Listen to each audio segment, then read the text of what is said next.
بسم اللہ الرحمن الرحیم۔ اللہ تعالیٰ نے حضرت سلیمان علیہ السلام کو بہت ساری نعمتوں سے نوازا۔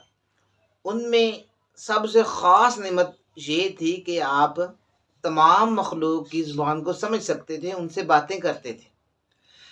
ہم جو واقعہ بیان کر رہے ہیں یہ ہے چیونٹیوں کی آواز کو سننے کا واقعہ۔ ایک دفعہ ایسا ہوا کہ آپ اپنے لشکر کے ساتھ جا رہے ہیں، حتیٰ اذا اتوا علی واد النمل، قرآن مجید کے الفاظ ہیں کہ جب آپ وادی نمل میں پہنچے، حتیٰ اذا اتوا علی واد النمل قالت نملۃ یا ایھا النمل ادخلوا مساکنکم لا یحطمنکم سلیمان وجنودہ وهم لا یشعرون۔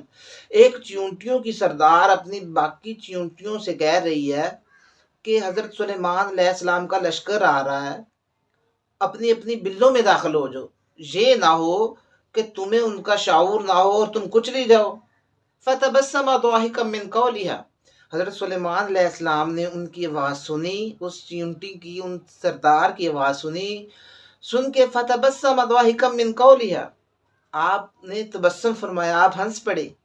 وقال رب اوزعنی ان اشکر نعمتک التی انعمت علی وعلی والدی وان اعمل صالحا، آپ نے اللہ تعالیٰ سے دعا کی، یا اللہ تیرا بڑا شکر ہے جو آپ نے ہمیں نعمت عطا کی ہے، مجھے نعمت عطا کی ہے، مجھے اور میرے والدین کو نعمت عطا کی ہے۔